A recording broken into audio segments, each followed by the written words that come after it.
Good morning. Uh, we will continue our discussion related with regression analysis, right? So let's start. हम लोग previous class में regression से related कुछ बातें हम लोगों ने डिस्कस करी थी और जहां पे हमने एंड किया था लेक्चर जिस स्लाइड पे उसके आगे से हम लोग शुरू कर रहे हैं इसमें, ठीक है। सो प्रीवियस वाला स्लाइड जो लेक्चर जो है रिग्रेशन पार्ट 1, यदि कोई रिग्रेशन पार्ट 2 को सुनना चाहता है और समझना चाहता है तो उसके लिए ज़रूरी है कि वो रिग्रेशन पार्ट 1 को पहले एक बार देख ले और समझे, right. So this is the brief introduction. Now making predictions, right. regression equations are often useful for predicting the value of one variable given some specific variable of value of the other variable. When making predictions, we should consider the following. जब भी देखो regression equations जो भी बनेगा उस equation से आप एक कोई भी उसमें एक वेरिएबल जो है जिसका वैल्यू आप निकाल सकते हो जब अनदर वेरिएबल का कोई भी स्पेसिफिक वैल्यू दिया हुआ हो, राइट। ये चीज हम लोग देख चुके हैं प्रीवियस स्लाइड में और उसी से उसका वैल्यू निकाल सकते हैं, मीन्स उसका वैल्यू प्रिडिक्ट करा जा सकता है। अब दूसरी बात क्या बोल रहे हैं, ये जब हम लोग प्रिडिक्शंस कर रहे हैं और when we are making predictions उस समय पे हमें कुछ बातें जो हैं वो ध्यान में रखनी चाहिए and this are 4 important things है जिसको हमें ध्यान में रखना चाहिए। पहला है bad model. If the regression equation doesn't appear to be useful for making prediction, don't use the regression equation for making prediction. For bad model, the best predicted value of a variable is simply its mean. However, the sample mean is not a good predicted value because it is predicted value for any value of the other variable. क्या मतलब हुआ इसका? ये क्या बोल रहे हैं कि कोई भी रिग्रेशन इक्वेशन है, राइट। आप जो भी मॉडल करोगे तो आपको डेटा को मॉडल करोगे तो आपके पास एक रिग्रेशन इक्वेशन आएगा, करेक्ट। अब ये बोल रहे हैं कि यदि वो रिग्रेशन इक्वेशन जो है if it doesn't appear to be useful, मतलब प्रिडिक्शंस करने के लिए यदि यूजफुल नहीं लग रहा है आपको तो आप उसको यूज मत करिए। Simply don't use the regression equation for making predictions, right. इसका मतलब है कि वो बैड मॉडल है। अब बैड मॉडल किसको बोलेंगे, राइट। तो बैड मॉडल जो है हम उसको बोलते हैं जो द बेस्ट प्रिडिक्टेड, जिसका बेस्ट प्रिडिक्टेड वैल्यू जो है वो हमेशा क्या आएगा, सिंपली मीन आता है, सैंपल का मीन, राइट। उसका रिजल्ट जो आएगा वो सैंपल का मीन आएगा, जो भी सैंपल हमने इकट्ठा करा था उसका मीन आएगा, राइट। हाउएवर सैंपल मीन जो है it is not a good predicted value. क्यों नहीं है? Because it is predicted value for any value of the other variable. और किसी भी वैल्यू का मीन जो है वो प्रिडिक्टेड वैल्यू होता है, ठीक है। तो नंबर 1 पहला पॉइंट कि बैड मॉडल नहीं यूज करना है। यदि जो भी हमारा प्रिडिक्शन इक्वेशंस बन के आया है यदि उससे आप सेटिस्फाइड नहीं है तो उसको यूज ना करिए, राइट। और स्पेशली आपको देख लेना है, पहले आपको कंसिडर करना है कि ऐसा तो नहीं कि वो रिग्रेशन इक्वेशन जो है सैंपल मीन ही रिप्रेजेंट कर रहा है, हर बार रिजल्ट जो है सैंपल मीन ही आ रहा है, तो वो बैड मॉडल में कंसिडर किया जाएगा। दूसरा पॉइंट जो है गुड मॉडल की बात कर रहा है, right. Use the regression equation for predictions only if the graph of the regression line जो है on the scatter plot confirms that regression line fits points reasonably well. अब reasonably well का मतलब क्या है? बोल रहे हैं कि आप रिग्रेशन इक्वेशन को प्रिडिक्शन के लिए तभी यूज करिए जब ग्राफ जो है रिग्रेशन लाइन का, जो स्कैटर प्लॉट पे जो ग्राफ जो खींचा है वो जो हो, it confirms that the regression line fits the points reasonably well. इसका मतलब क्या हुआ? इसका मतलब ये हुआ कि आपका जो भी ग्राफ जो बनेगा, जैसे मान लो कि यहाँ पे हम एक बना के दिखा रहे हैं, राइट? ये देखो, ये रिग्रेशन लाइन है मान लो, तो डेटा पॉइंट्स मान लो कि कोई यहाँ पे हो, यहाँ इतना इतना दूर हो, दूर हो, समझे? तो वो गुड नहीं होगा. This is not good. Good क्या है? गुड का ऑप्शन ऐसा है कि रिग्रेशन लाइन आपका ये जा रहा है यदि, तो सारे पॉइंट जो है आसपास में हैं. यदि इस टाइप के हैं पॉइंट्स, बहुत कम ही पॉइंट जो है वो दूर है. यदि इस टाइप का है तो this will be considered as a good model. इसको हम लोग गुड बोलेंगे, गुड मॉडल बोलेंगे, राइट? ये गुड मॉडल में आएगा. लेकिन यदि पॉइंट्स बहुत दूर है तो रीजनेबली वो अच्छे से लाइन तो खींचा, लेकिन वो अच्छे से उसके फिटिंग्स नहीं हुए. फिट होएगा तो सारे पॉइंट्स जो होंगे रफली वो उसके लाइन के आसपास होंगे. ठीक है. तीसरा पॉइंट बोला कि कोरिलेशन की बात, करेक्ट? use the regression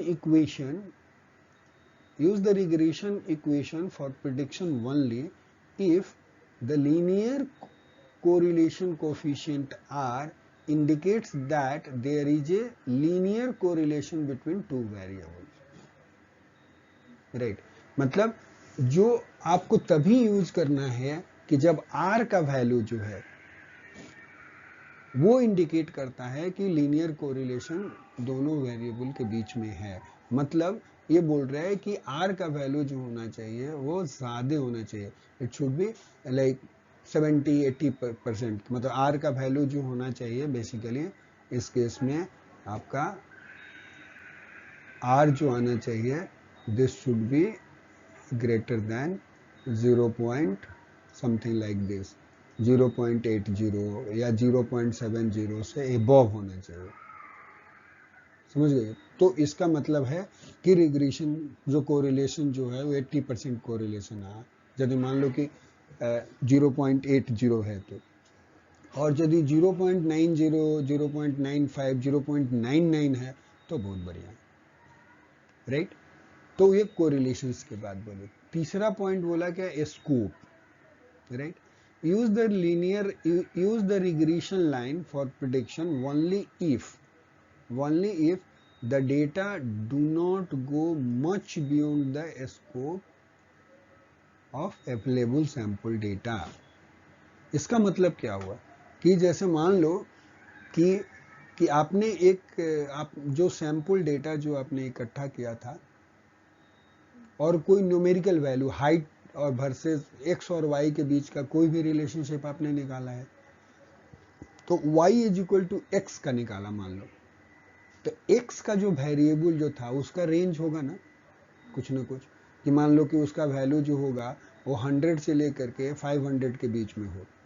तो यदि आप नया कोई भी जहां पे यूज करना चाहते हो x वेरिएबल को इस प्रिडिक्शंस करने के लिए, x वेरिएबल यूज करके और y प्रिडिक्ट करना चाहते हो, डेटा सिमिलर टाइप का है, राइट? मतलब हाइट, यदि मान लो कि हाइट मेजर कर रहे थे और हाइट से कोई चीज आप इन्फरेंस करना चाह रहे थे लोगों का, राइट?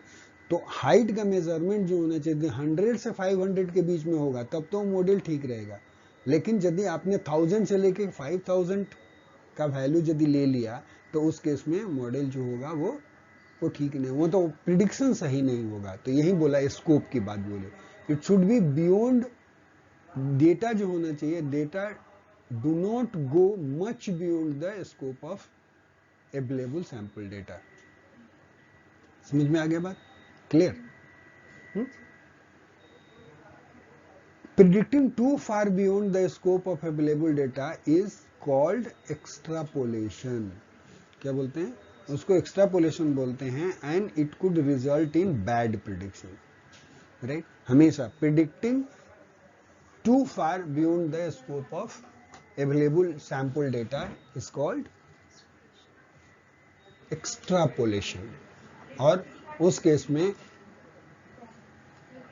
केस में क्या होगा कि आपका प्रिडिक्शन जो होगा वो बैड होगा।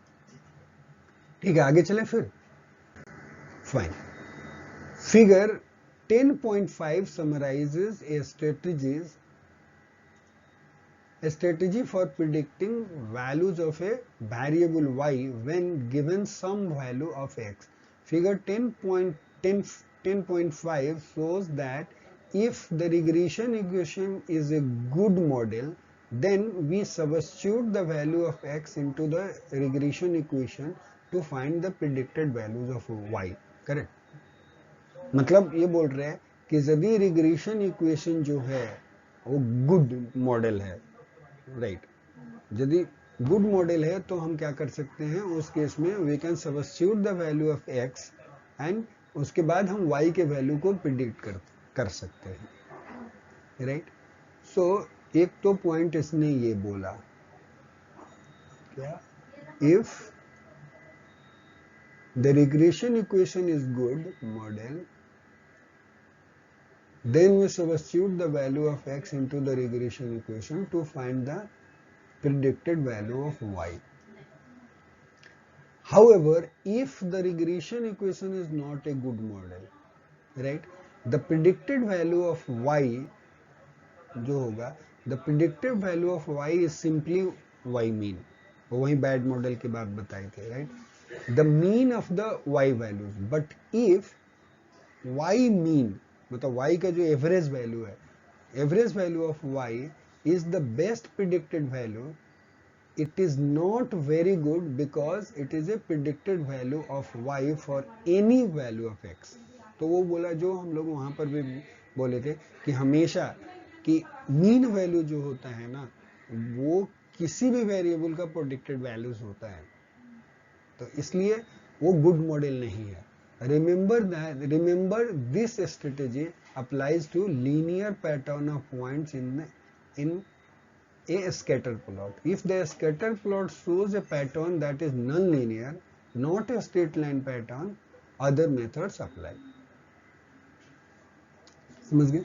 मतलब बोला यहाँ पे कि यदि लीनियर इक्वेशन जो भी हमें रिग्रेशन इक्वेशन मिला है, यदि वो गुड मॉडल है तब तो आप x का वैल्यू सब्स्टिट्यूट करिए, आप y का वैल्यू प्रेडिक्ट कर सकते हैं।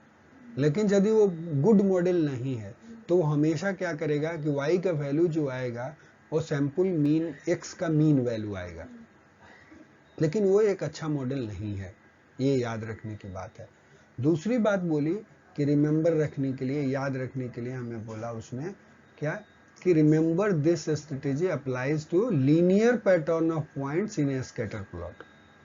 मतलब जो स्कैटर प्लॉट जो है आपका वो dot dot dot dot dot dot points लगे हुए ना बहुत सारे, करेक्ट, और उसमें यदि लीनियर लाइन है तो उसी के लिए वो अप्लाई होता है पहली चीज, राइट।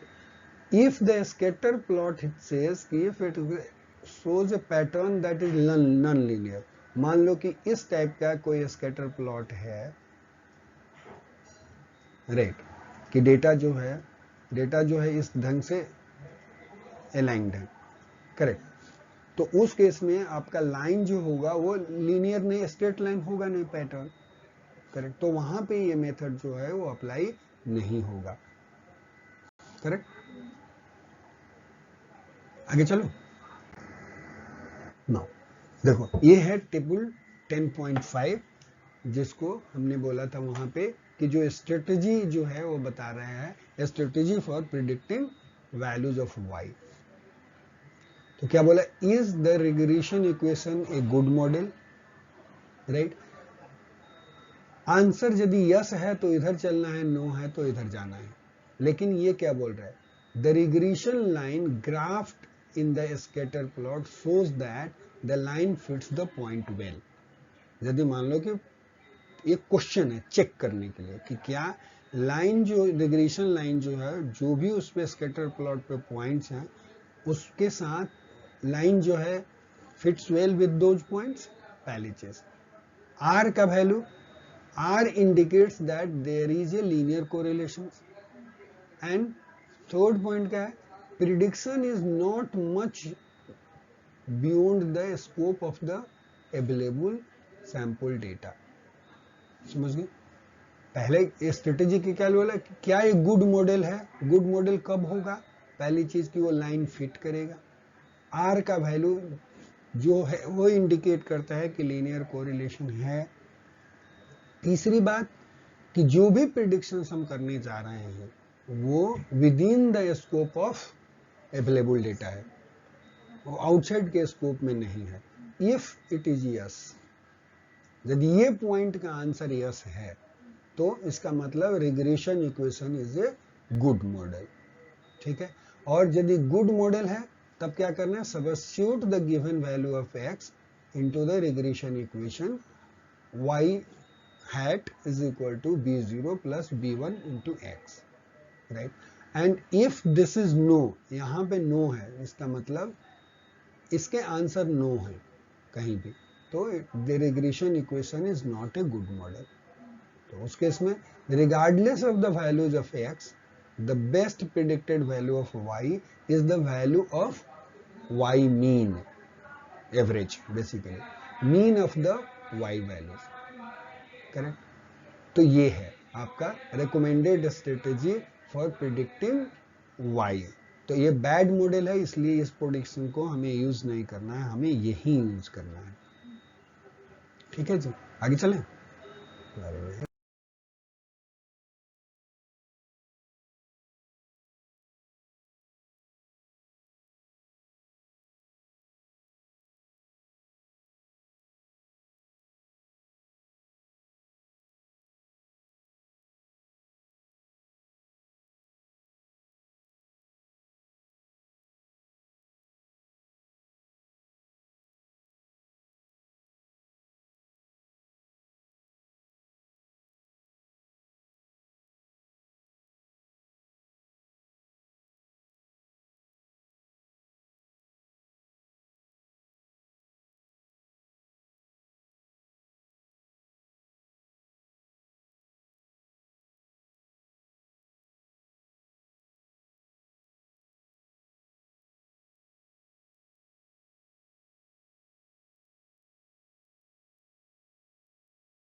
कुछ दबा यहां से मेन।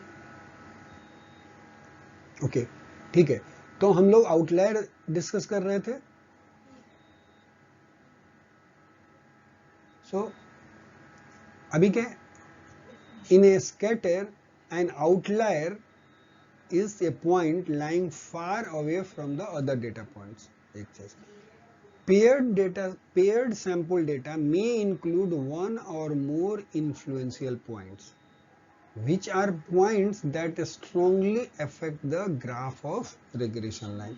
मतलब ये points ऐसे हैं जो क्या है, one or more influential points हो सकते हैं, and which are points that strongly affect the graph of regression line.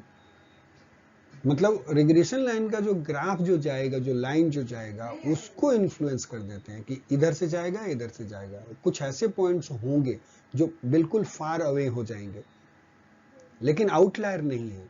Outlier में और इन्फ्लुएंशियल पॉइंट में थोड़ा सा डिफरेंस है। करेक्ट। वो हो सकता है कि आगे एग्जाम्पल और ग्राफ से समझ में आ जाए, या मैं ऐसे यहाँ पे देख लेता हूँ। यदि एग्जाम्पल नहीं आया तो then I will create the example, right. To determine whether a point is an outlier, examine the scatter plot to see if point is far away from the others. Here is how to determine whether a point is an influential point, right?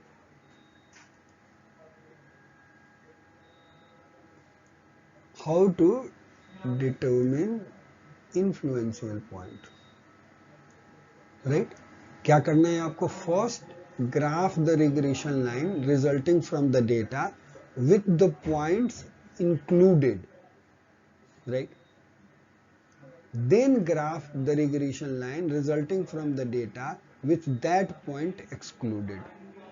मतलब एक बार point रख के graph, उसी point को सारे point रख करके करो, और जिस पॉइंट पे आपको सस्पेक्टेड है कि ये इन्फ्लुएंशियल पॉइंट हो सकता है तो उसको डिलीट कर दो और तब फिर से ग्राफ बनाओ, करेक्ट।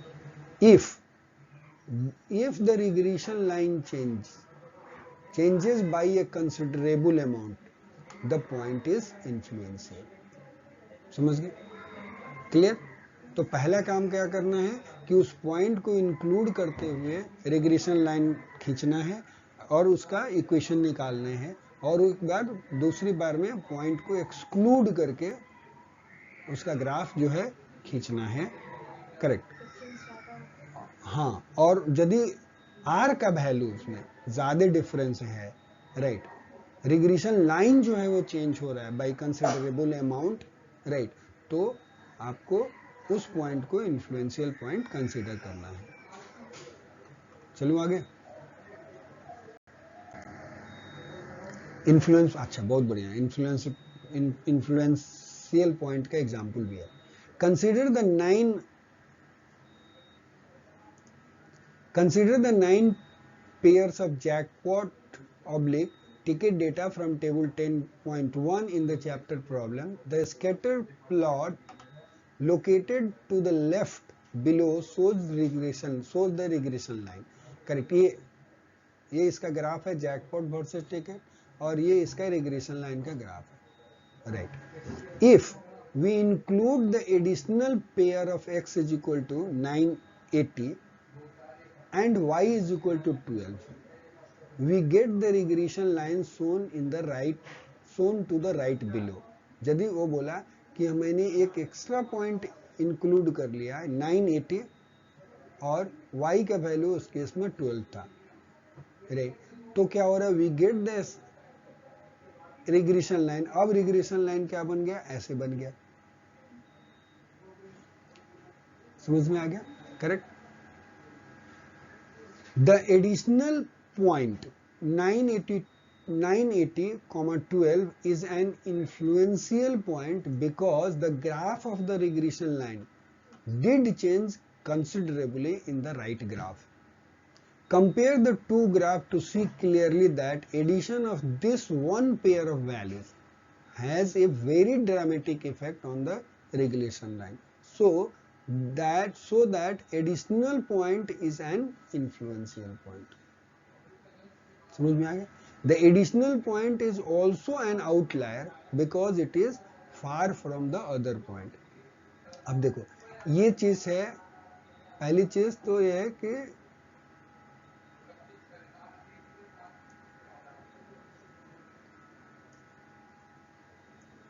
इन्फ्लुएंशियल पॉइंट आउटलायर भी हो सकता है, करेक्ट? ये बात भी ध्यान में रखना है, बट मुझे नहीं लगता कि कोई जरूरी नहीं है कि हर बार आउटलायर तो होगा, लेकिन इन्फ्लुएंशियल पॉइंट भी हर इन्फ्लुएंशियल पॉइंट आउटलायर हो, आई डोंट नो, मतलब थोड़ा सा डाउट है, एक बार देखना पड़ेगा यदि ऐसा है तो, ठीक है? सो यहाँ पे एक दिखा दिया इसने कि एडिशनल पॉइंट जो है, ये वाला जो पॉइंट जो हमने लिया इंक्लूड किया, राइट, ये पॉइंट जो है वो इन्फ्लुएंशियल पॉइंट है, ठीक है? ये बाकी चीज तो क्लियर है इस पर, क्योंकि चूंकि ग्राफ पहले वाला में जब वो इंक्लूडेड नहीं था ये पॉइंट, तो ग्राफ मेरा ऐसा था, और जैसे उस पॉइंट को इंक्लूड किया तो ग्राफ का जो लाइन जो है, रिग्रेशन लाइन, वो बिल्कुल ड्रामेटिकली चेंज हो गया, राइट? इसलिए ये पॉइंट जो है, this point will be considered as a influential point, ठीक है? अब आएंगे residuals and least square property पे, ठीक है जी? चले आगे चलते रहे। Good good student. Residuals and the least square property. We stated that the regression equation represents the straight line that best fits the data, right? The criteria to determine the line that is better than all others is based on the vertical distance between the original data point and the regression line, and such distances are called residual. ये highlight करने की चीज है। देखो, the criteria to determine the line that is better than all other is, it is based on किस पे? The vertical distance between the original data point and the regression line. समझ गए? नहीं समझ में आ रहा? बनाना पड़ेगा। चलो जो बना लेते हैं ना, उसमें क्या है, नहीं है? तो एक मान लो कि ये आपका रिग्रेशन लाइन है, सपोज करो, और ये एक पॉइंट है, ये ऐसे ऐसे करके पॉइंट्स बने हुए ना, हम ना इसको पॉइंट्स को इससे डिनोट कर देते हैं। सपोज करो कि एक पॉइंट ये है, ये पॉइंट ये है, कुछ पॉइंट जो है वो इस पे है,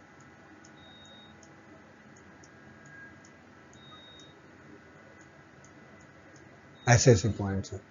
तो ये बोल रहा है कि यहां से एक वर्टिकल लाइन, परपेंडिकुलर लाइन खींचना है, ये इस पॉइंट से ये एक परपेंडिकुलर लाइन खींचना है, करेक्ट? हाँ, ये रिग्रेशन लाइन है ना, यहां से परपेंडिकुलर लाइन खींचना है, करेक्ट? परपेंडिकुलर, वहीं पर द वर्टिकल डिस्टेंस, ये इसके बाद the vertical distance between the original data point and the regression line. तो ओरिजिनल डेटा पॉइंट मेरा ये है और ये मेरा रिग्रेशन लाइन है, तो इसके ऊपर जो परपेंडिकुलर डालोगे तो ये डिस्टेंस जो बनेगा, ये डिस्टेंस वो रेजिड्यूअल्स कहलाएगा। समझ में आ गया? तो आपको बेसिकली आपको याद ये रट्टा मारना है सिर्फ लाइन कि सच distance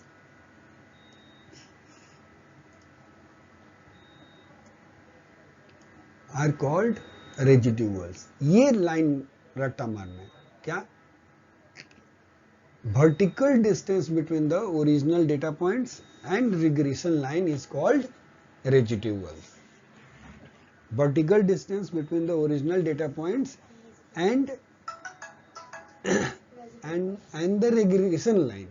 Vertical distance between the original point and the regression line is called residuals. उसको रेजिड्यूअल बोलते हैं। ओके, ठीक है? तो आपने रेजिड्यूअल देख लिया कि रेजिड्यूअल किसको बोल रहे हैं। डेफिनेशन देखते हैं। For a pair of sample x and y values, the residual जो है is the difference between the observed sample value of y and y value that is predicted by using regression equation. ठीक है, क्योंकि y value जो है वो regression equation का y value, इसी के बीच का परपेंडिकुलर डिस्टेंस देख रहा है भाई। ये ओरिजिनल पॉइंट था और ये जो है प्रिडिक्टेड पॉइंट है बेसिकली, तो इसी के बीच का डिफरेंस देख रहा है ना ये रेजिड्यूअल। उसको मैथमेटिकल फॉर्म में इसने बता दिया। For pair of sample x and y values, the residual is the difference between the observed sample value of y and y value that is predicted by using regression equation. That is, residual is equal to observed y minus predicted y is equal to y minus y hat. ठीक है जी, clear, very nice. Yes, observed है और ये predicted है, इसी के बीच का डिफरेंस जो है वो क्या है, रेजिड्यूअल है। क्लियर, ये ऑब्जेक्टिव का क्वेश्चंस बन सकता है। रेजिड्यूअल क्या है, इसको घुमा के आपको एमसीक्यू में पूछ सकता है। और जब तुम, पता क्या, मैं तुमको एक सजेस्ट करूंगा ये चीजें, ये सब पढ़ने के बाद ना कोई एमसीक्यू का बुक उठाओ स्टैट्स का, कोई भी, अब बैठ के सॉल्व करो। ये पढ़ने, ये लेक्चर पूरा सुनने के बाद ना अभी से मेहनत करो, कहीं ना कहीं आपका ये नॉलेज ना आपके लिए बून बनेगा। मैं आपको बता रहा हूँ, कहीं ना कहीं you will be just excelling. यहाँ नहीं तो मशीन लर्निंग, एआई में, ये सब चीजें, क्योंकि स्टैट्स का यूज तो हर जगह है। तो ये मेहनत को ना मैं बेकार मत जाने देना, बाकी तुम्हारी मर्जी है। आगे चलें, वेरी नाइस। चलो, so far this definition has not it own any prizes for simplicity, but you can easily understand residuals by referring to figure 10.6. ये residual की बात बता रहा है, right, which corresponds to the paired sample data shown in the margin. In figure 10.6, the residuals are represented by the dashed line, correct? The paired data are plotted as a red line, as a red point in figure 10.6. तो देखो, ये pair data है आपका, x axis, y axis, right. ये तो pair data का है point, ये भी पेयर डेटा का पॉइंट, ये भी जो ऑब्जर्व डेटा पॉइंट जो तो वो पेयर डेटा पॉइंट थे, और ये डैश डैश करके उसने क्या किया, रेजिड्यूअल प्लॉट कर दिया। वही तो minimum vertical distance to perpendicular distance जो इसको डाल दिया, इस परपेंडिकुलर, इधर से इधर से, राइट। ये x और y का वैल्यू आपको सिर्फ इसलिए दिखा रहा है कि प्लॉटेड पॉइंट आपको दिख जाए। x इज इक्वल टू 8 है, यहाँ पे है, तो y इज इक्वल टू 4 है, तो इसलिए ये पॉइंट बना, करेक्ट। दूसरा पॉइंट दिखा है 12 इज 20, सो ये 12 वाला पॉइंट है, x इज इक्वल टू 12, और ये, हाँ, x इज इक्वल टू 12, हाँ, ये वाला पॉइंट है, सही, हाँ, y is equal to, yes, correct. और ये बना 20 वाला पॉइंट, तो 8, सही है। और ये थर्ड पॉइंट 24 इज टू 34, ये तो 24 का ये बन गया, और ये 32 के आसपास का है, सही है, ठीक है। और ये अपना हमारा रिग्रेशन इक्वेशन बन गया, y hat is equal to 1 plus x, right. Consider the sample points with point 8,4, the plotted in figure this, we get the following. Observed value x is equal to उतना था, 8 था, the corresponding observed value जो था y is equal to 4 था। Predicted value, if we substitute x is equal to 8 into the regression equation, y hat is equal to 1 plus x, we get the predicted value y hat is equal to 9, correct, क्योंकि x 8 plus 1 9, residual. The difference between the observed value and the predicted value is the residual, correct। आप ऐसे कई definitions याद रख सकते हो residual का, right. एक पता है एक कई डिफिनेशंस क्यों याद रखने जरूरी है, एक और बात, क्योंकि एक तो मल्टीपल चॉइस में ना ऐसे ही जाकर के कंफ्यूज करते हैं, इसका भी मीनिंग वही है, इसका भी मीनिंग वही है, इसका भी मीनिंग वही है, करेक्ट ना। तो घुमा घुमा करके जो बात पूछने का जो आदत है, बहुत बार क्या होता है कि जब वाइवा में होते हो ना, तो कई बार किसी को एक ही बात पकड़ के बैठा हुआ है, तो आप जवाब दोगे उससे मैच नहीं करेगा, तो वो बोलेगा नहीं नहीं आप गलत है, तो आप बोलोगे कि नहीं, जो जो आप बोल रहे हैं और जो मैं बोल रहा हूँ दोनों का मतलब सेम ही है। जब आपको समझ है तो आप डिफ्यूट कर सकते हो, नहीं होगी तो फिर आपने भी एक ही डिफिनेशन रट्टा मार रखा है, आपने समझा नहीं चीजों को, तो फिर वो आप उसको डिफेंस नहीं कर सकते। तो इसलिए समझना और मल्टीपल लैंग्वेज में यदि एक्सप्रेस्ड कोई चीजें हैं तो उसको भी याद रखना जरूरी है, राइट। सो द रेजिड्यूअल जो है यहाँ पे क्या हो गया, y माइनस वाई हैट, तो y जो है 4 है और ये होगा 9, करेक्ट। तो कितना बन गया हमारा, -5 रेजिड्यूअल हो गया। The regression equation represents the line that best fits the points according to the following list square property, right. अब लिस्ट स्क्वायर प्रॉपर्टी क्या है आगे बताएगा, देखते हैं, चले आगे चले।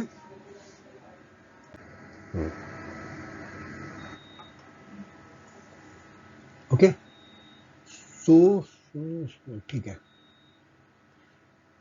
The sum of the shaded square area is 364,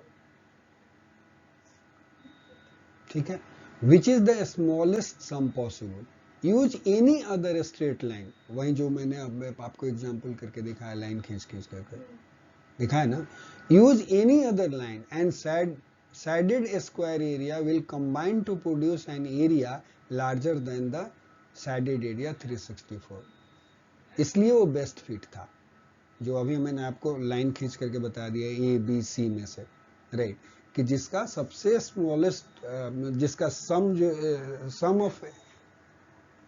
some of square of residual जिसका भी मिनिमम होगा वो स्ट्रेट लाइन जो होगा वो बेस्ट फिट माना जाएगा, ठीक है, clear. Fortunately we need not deal directly with least square property when we want to find the equation of regression line, मतलब जब हम लोग रिग्रेशन लाइन जब हम लोग निकालते हैं उस समय पे हम लोग लिस्ट स्क्वायर फिट का को यूज नहीं करते हैं, डायरेक्टली यूज नहीं करते, ये बात बोल रहा है।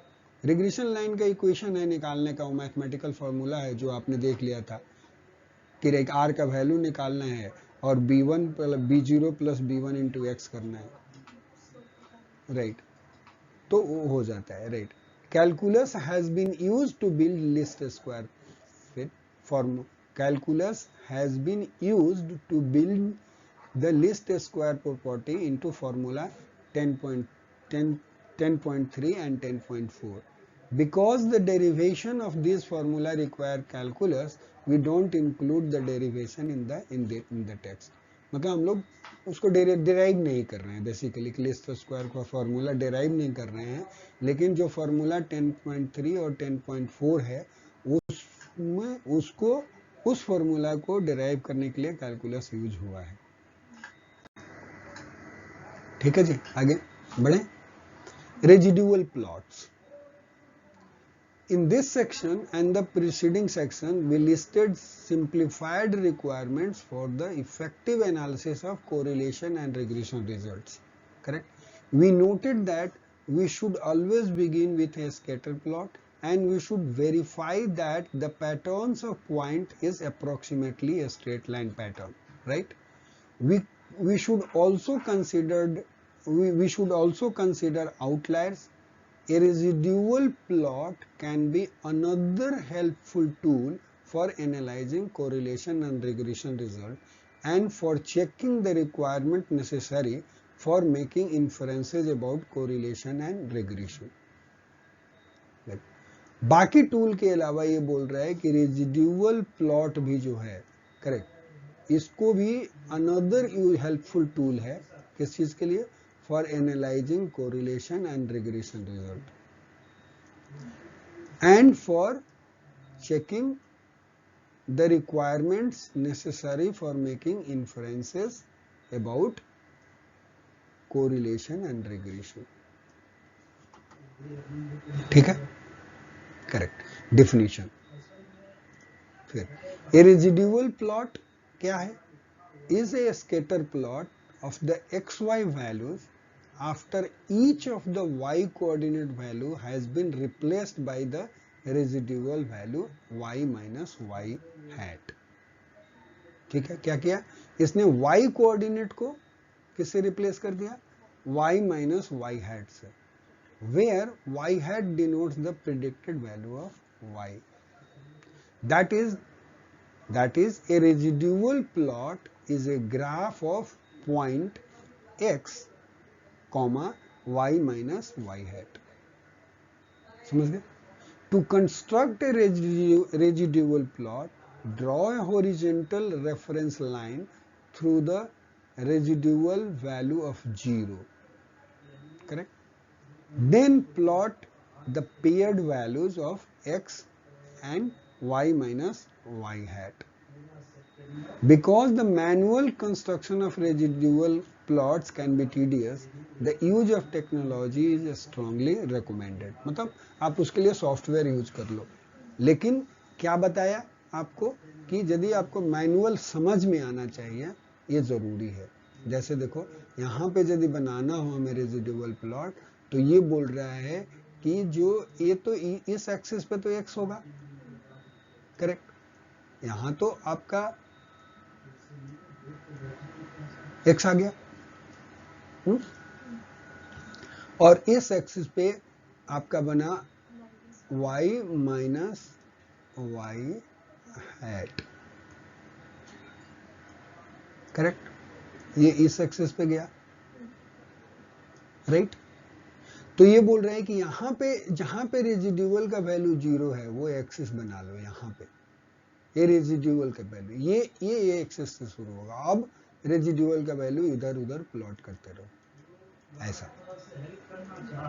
अब बोला कि रेजिड्यूअल प्लॉट खींचने के लिए आप जो है आप टेक्नोलॉजी का यूज कर लो, जो सॉफ्टवेयर जो आपको यूज करना आप यूज कर लो, उसके लिए वो ज्यादा बेहतर है. सही है.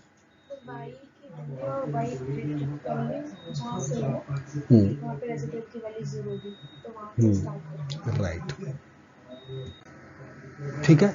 Usefulness of residual plot. A residual plot helps us to determine whether the regression line is a good model of the sample data. क्या करता है? इसका यूजफुलनेस क्या है? It helps us, residual plot helps us to determine whether the regression line is a good model of the sample data. ठीक, right? A residual plot helps us to check the requirement that for different values of x, the corresponding y values all have the same standard deviation. क्या बोला? Residual plot helps us to check the requirement for the different values of x. कि x but different values of x का क्या requirement होना चाहिए? Right. The corresponding y values all have the same standard deviation. आगे clear होगा. देखो ये बोल रहे हैं कि वहां पे यदि आप रेजिड्यूअल किसके लिए मदद करेगा to check the requirement that for different values of x. X का यदि हम डिफरेंट वैल्यू लेते हैं तो जो करस्पॉन्डिंग वाई वैल्यू जो मिलना चाहिए all have the same standard deviation. जो भी मिलेगा मतलब जितने वैल्यू मिलेगा उसका स्टैंडर्ड डेविएशन हमेशा सेम होगा. आगे और क्लियर होगा, कोई बात नहीं. Criteria for residual plots, right? The residual plot should not have any obvious pattern, right? Not even a straight line pattern. This lack of pattern confirms that a scatter plot of the sample data is a straight line pattern instead of some other pattern. क्या बोल रहे हैं? पहली चीज बोल रहे देखो, the residual plot should not have any obvious pattern, ठीक है, not even a straight line, मतलब कोई भी एक ओवियस पैटर्न नहीं होना चाहिए। ब्रैकेट में लिखा है दिस लैक ऑफ पैटर्न, मतलब यदि कोई पैटर्न नहीं है तो क्या कंफर्म करता है, confirms that a scatter plot of the sample data is a straight line pattern instead of some other pattern. मतलब कि यदि स्ट्रेट लाइन पैटर्न होगा आपका जो सैंपल डेटा में, जो स्कैटर प्लॉट में जो आ रहा है वो वहां पे दिख रहा है रिग्रेशन वाला में, राइट, तो रेजिड्यूअल का कोई ओबियस पैटर्न नहीं आएगा। उसका अदर वे मीनिंग ये हुआ, ठीक है। उसके बाद the residual plot should not become wider और थिनर, ठीक है, when viewed from left to right, ठीक है, मतलब ऐसा, जैसे देखो ये बोला 0 ऐसे, राइट, तो इधर की तरफ आपका x था, करेक्ट, और इधर की तरफ आपका रेजिड्यूअल था y माइन, ओहो, ठीक है, ये रेजिड्यूअल हम लिख देते हैं, ठीक है, r, इसीलिए ये दिया जाता है और कोई बात नहीं। y minus y hat, correct, तो ये 0 है तुम्हारा।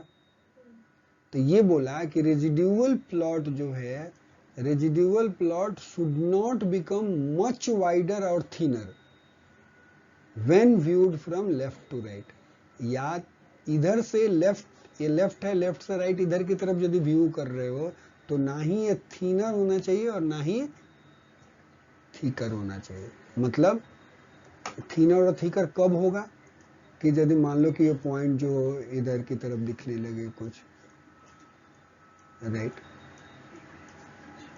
अब देखो ये, करेक्ट, इस तरह से पॉइंट दिखने लगे, समझ गए, राइट, आप इधर की तरफ चलोगे तो ये इधर थिनर हो गया।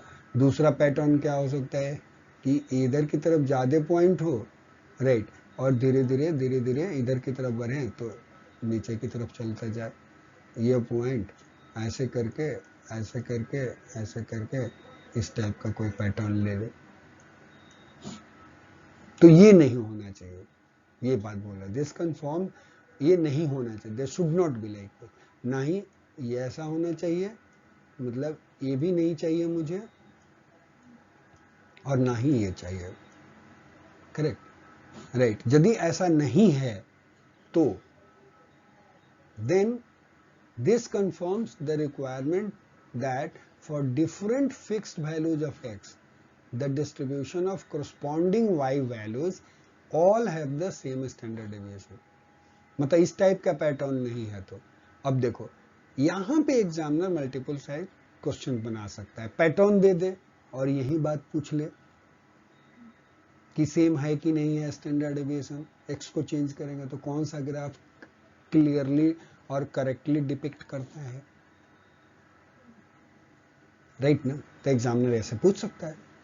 तो यहाँ पे दो चीजें आपको दिखी, राइट, कि ये कंफर्म आपको आता है कि नहीं ग्राफ, रेजिड्यूअल ग्राफ देख करके, रेजिड्यूअल प्लॉट चेक करके, व्यू करके कि क्या एरर है आइडेंटिफाई, तो इसलिए ये इंपॉर्टेंट क्वेश्चंस बनता है एमसीक्यू का, ठीक है। तो आज अभी हम लोग यहीं पे स्टॉप करते हैं, इससे आगे दूसरे लेक्चर में देखेंगे, ठीक है जी, चलो ओके, थैंक यू, बंद कर दूं।